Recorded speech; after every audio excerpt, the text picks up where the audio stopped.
Ladies and gentlemen, welcome to the May 5th, 2018 edition of The Breast There Is, The Breast There Was, and The Breast There Ever Will Be Wrestling Podcast. As always, I am your host, Mikey B, WWE. And this week, I will be discussing the results of the first ever Greatest Royal Rumble pay-per-view event, as well as the important events and storyline progressions that occurred on Monday Night Raw and Smackdown Live following this event. So, starting with the event in question, this is the first time this event has ever occurred, and it occurred in Jeddah, Saudi Arabia. And on the surface, prior to about a week or two before the event, I was pretty excited just at this, novel concept of expanding the Royal Rumble to 50 members instead of the general 30. And then, in addition to seeing people like The Undertaker getting a chance to perform, things like this. But then I quickly discovered, I noticed that there seems to be an absence of women performers in these matches. Is this just in my mind, or is this actually how it is? And of course, as upon further investigation, I discovered that indeed there were no women WWE superstars featured on the card for the Greatest Royal Rumble, which to me is the WWE, of course, doesn't say a word about this, and I was very appalled by this move by the company. Clearly, it's the only conclusion I can come up with is that this was a humongous cash grab.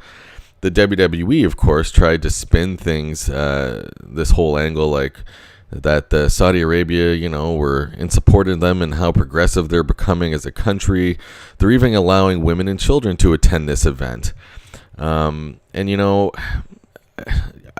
I'm very much in support of social equality, Saudi Arabia also, I guess, recently has now allowed for women to drive there. So clearly this country has a long way to go in its social equality there in the country. I am happy to see that there is progress going on there. But for the WWE to accept an invitation to perform there, and by the sounds of it, it's a multi-year agreement, possibly to the year 2030. So we're looking at either a 10 or 12-year agreement going on here. But for them to agree to this with the notion that no female superstars allowed to compete, I think is just flat out wrong. I know this was certainly some sort of great financial opportunity for the company, but it's not, and I mentioned this on my previous podcast, it's not as if the WWE is in dire straits and they are on the verge of bankruptcy. They didn't need to do this. They just did it, obviously, to fatten their pockets. And so having said that, I'm very disappointed that the fact that the WWE agreed to this. They've been hyping for the last year and really advertising the fact that, we're in the midst of a great women's revolution here in the WWE, and they truly are. They're in this last year, we've seen many firsts. We saw the first women's Royal Rumble match in January. We saw the first women's Money in the Bank ladder match. We've seen a lot of firsts in this last year, and even a bit before that too. We also saw, prior to that, there was the first women's Hell in a Cell match. So things like this. So this revolution has been going on for well over a year, maybe even two. And I think that's incredible. This is, for as long as I've been a wrestling fan, this seems like the time when there's been certainly the greatest depth in the women's roster in the company. So many quality, great athletes and superstars there. So for them to accept this just baffles me, and it makes me it leads me to believe that Vince McMahon, above everything else, as per usual, thinks for his wallet first, doesn't care for the integrity of his company. He would, if someone agreed to murder his family but would give him $1 million or $1 billion or something like this, he would probably say, sure, for the company, whatever, as long as we get richer. He doesn't seem to have any strong moral set when it comes down to it, because this is inexcusable as far as I'm concerned. So I had to get that off my chest before I quickly gloss over this event, because it's important that I share my feelings, especially since the company is making a concerted effort not to talk about this and to just address other things about, oh wow, there are women and children in the audience there. Great, that's what we see every week in North America on WWE programming. So this shouldn't be something that's anyone should be that excited about. It's great that they are, again, Saudi Arabia, they are starting to become more socialized there and have more human equal rights there, as that is important, and everywhere in the world should have this. This is 2018. We should all have the same rights, basic human rights, and it is very sad when you sit back and think about that. So anyways, I once I discovered that, really made me lose all of my interest in this event. I suspected, and I was correct, that there would not be many title changes, even though they advertised 7 championship matches on the card at the Greatest Royal Rumble. I had a feeling, because this was sort of a one-off type event where you have certain matchups where there is no storyline continuity or new progression, such as The Undertaker versus Rusev in a casket match. You also had John Cena take on Triple H for no apparent reason. Like, these matches, you know there was no storyline build up and there's no continuity of this after. So these were merely just one-off style matches. There were a few that were a continuation of WrestleMania. Some were continuation, some were just made up weeks before to just for a match to present. So I was right that I did not suspect many title changes to occur, and they did not. So I'm not going to go over every single match because, again, I'm certainly in my own way trying to boycott this event as much as I can. But I still, as someone aspiring to be a journalist for this for WWE wrestling, I must feel compelled to mention the results, or at least the key results of what went down on this Friday. So of the 10 matches on the card, of course, all men's matches, I correctly guessed 7 out of the 10. I mentioned on a recent podcast that for this next year of the WWE, I'm going to keep 2 separate prediction counts going. One featuring every matchup as I did last year, and I would also keep a separate tally for matches which concluded in a disqualification or a count out or a no contest, things like this, as those are incredibly difficult to predict.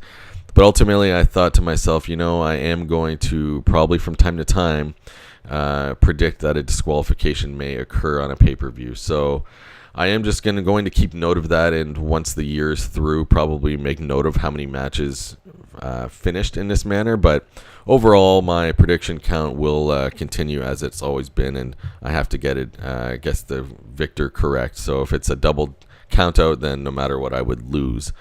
I guess unless I suppose I were to predict a double count out, but double count out, that's possibly the most difficult one to predict, because that's something that they'll just come up with at any point, or even a single count out, one person being counted out. You never know when they would pull something like this. So of the 10 matches, like I said, I guessed 7 of them right.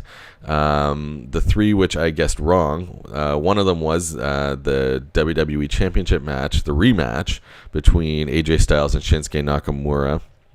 I thought that AJ Styles would just be victorious as he was at WrestleMania against Shinsuke, but this one resulted in a double count out. So I'm sure everybody in the world got that one wrong. The other one, which was one I initially was going one way, but I decided to change my mind, which was not smart. I should have just stuck with my initial intuition on this one, was for the Intercontinental match, the ladder match featuring, it was a fatal 4-way with Seth Rollins, Finn Balor, The Miz, and Samoa Joe. On my prediction show, I narrowed it down to just being Finn Balor or Seth Rollins, because both The Miz and Samoa Joe were moving over to SmackDown Live following the Superstar Shakeup, and I believed that the Intercontinental Championship would remain on Monday Night Raw. So I felt that it would come down to one of Finn Balor or Seth Rollins, which it quite literally did. These were the final 2 on the ladder climbing for that Intercontinental Championship belt. I thought, though, even though as I predicted that there wouldn't be many title changes, I felt like, well, they're gonna maybe give us two, so I thought this would be one of those ones. And I personally feel that Finn Balor, after being shortchanged, winning his first Universal Championship back at SummerSlam of 2016, and only held it for that one night because, of course, Seth Rollins, no less, injured him there and forced Balor out of action for a good 7-8 months or so. So he's only held the belt for one day. Finn Balor is deserving, in my opinion, more so than Seth Rollins at this point in time. Rollins has been decorated with lots of championships in this past year or more, so it's time to give Finn Balor a shot. So that's why I chose Balor to be victorious here, and with the intention that there would probably be a continuation of this feud between Rollins and Balor on a Monday Night Raw. But to my surprise, Seth Rollins grabbed the title and kept it. And that was initially who I felt, but I ultimately changed it. So I was wrong about that one. And then the third one I was wrong about was the 50-man Royal Rumble match. And, of course, when there's this many competitors, that leaves me with a 2% chance of getting the victor correct in that match. And I had chosen Daniel Bryan to win since he was recently returned, and I think it would have certainly ended the pay-per-view on a very high note with a yes chant there at the stadium. And it very nearly looked like he would do this. Daniel Bryan started at number 1 and lasted the whole 50 competitors and was for the final 3 people before his opponent at the upcoming Backlash pay-per-view, Big Cass, eliminated him. And then soon after, Big Cass was then eliminated by Braun Strowman, who was named the victor of this match. So I was quite close, but obviously, but no cigar on that one. So that's all right. I can live with 7 out of 10 to start my new year for the prediction count. I'm not going to bombard my listeners here by going every month listing my overall prediction count from last year and then this year. What I will do is keep my new tally for this year going, and then following the end of the year after WrestleMania 35 next year, I will then announce what my combined total was for the year, in addition to my first year of doing these podcasts with my predictions. So anyway, starting off the 2018 WWE calendar year, which most of us count right after WrestleMania, even though it is April. But this is where the year really marks its beginning again. I did go 7 out of 10 for the very first one. So now moving over to Monday Night Raw and SmackDown Live following the Greatest Royal Rumble event. There wasn't a whole lot of exciting material and new storylines worth mentioning. With Backlash coming up this weekend on Sunday, now returning to the regularly scheduled programs of pay-per-views being on Sunday again. Most of the build-up, or most of the events on these two programs were building up towards Backlash this Sunday. And one thing that is nice about Backlash is that this will be the first pay-per-view in quite some time that will be co-branded, meaning will feature matches from both Monday Night Raw and SmackDown Live, and it appears that the company will be doing this all year, which in my mind is excellent, because therefore we will get much more high-caliber matches on every pay-per-view instead of some filler matches that belong mainly on Monday Night Raw or SmackDown Live that are used just to fill a pay-per-view card. So I think this will generate a lot more interest with a lot more high-quality matches every month. So that's certainly a good thing. So starting with Monday Night Raw on April 30th, one of the certainly the major developments was we learned that Seth Rollins will be facing The Miz for the Intercontinental Championship at Backlash. And again, I already mentioned about how Michael Cole made a special point of saying how progressive the Greatest Royal Rumble was because of the women and children in attendance factor. Don't treat us like fools. I think anybody who was watching this would have recognized, if you didn't beforehand like I did, you'd recognize that there were no women superstars featured, and that's completely abhorrent to do that. So anyway, so Michael Cole did make a special mention of this. Nice try, WWE, to cover your butts like that. I'm not buying it.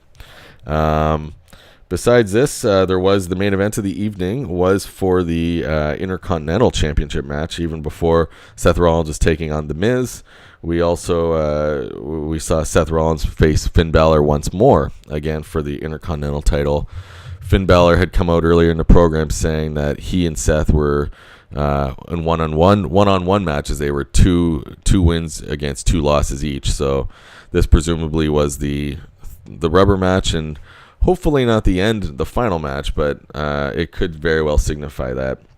And in this match, Seth Rollins was victorious over Finn Balor, which to me wasn't a surprise considering he was already slotted at the pay-per-view to face The Miz. But I do hope, following Backlash on Sunday, that maybe we do get a bit more out of this Finn Balor-Seth Rollins feud, possibly a few more championship matches out of there. And we also... no, that's pretty much it for Monday Night Raw. Monday Night Raw had a whole lot of...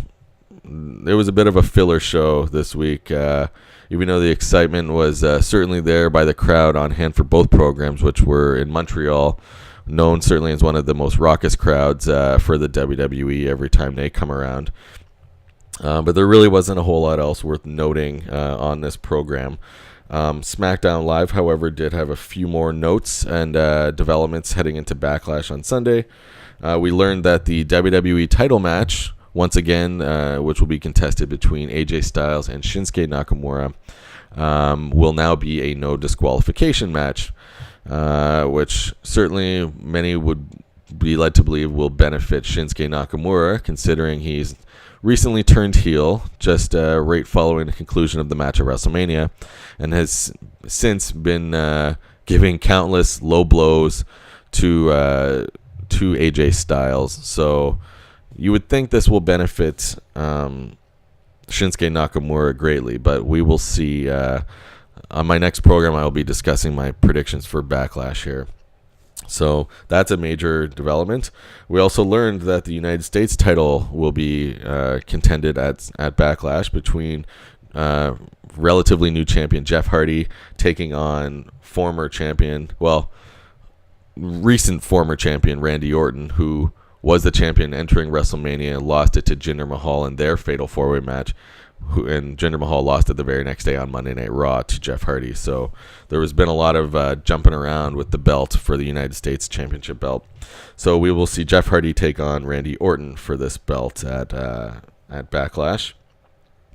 Another interesting point backstage, Rusev was talking with Aiden English, his partner in recent months. And then all of a sudden, Rusev's wife, Lana, then appeared wearing a Rusev Day t-shirt. Happy Rusev Day. And even though these two are in the storyline and in real life, they're married, the company has kind of kept them apart creatively for a little while. It appears they might be reuniting them together to appear all the time again. Lana, when she pulled Rusev aside, admitted, or at least was sort of implying that he's being held back. And then when Rusev sort of was inquiring why, Aiden English re-entered the picture and grabbed his robe. And I think Lana directed a look in Aiden English's direction as to why. So we could be seeing an ending of the Rusev Day tag team, which will not, I think, affect Rusev's popularity. He is quite popular right now, and I feel certainly deserves more title opportunities in the near future. So Lana and Rusev could be back together in the story. Another development, we learned that when AJ Styles was out talking about Shinsuke Nakamura and his upcoming match for Sunday, Samoa Joe then interrupted him and told AJ Styles that he is coming for him and his belt. To me, this is something definitely worth noting. Certainly come this match on Sunday night, that makes me wonder how that is going to affect that championship match against Shinsuke Nakamura. So, folks, that's pretty much it. It was not a very eventful week in the WWE. Backlash should be a good event, and as I said, I will be giving my predictions for this upcoming pay-per-view very shortly. So that's it for the Greatest Royal Rumble follow-up and the events on Raw and Smackdown Live for the week following. Don't forget to like and subscribe to my YouTube channel if you liked what you heard today, and certainly feel free to make any comments or suggestions below. Thanks very much for listening, and see you next time.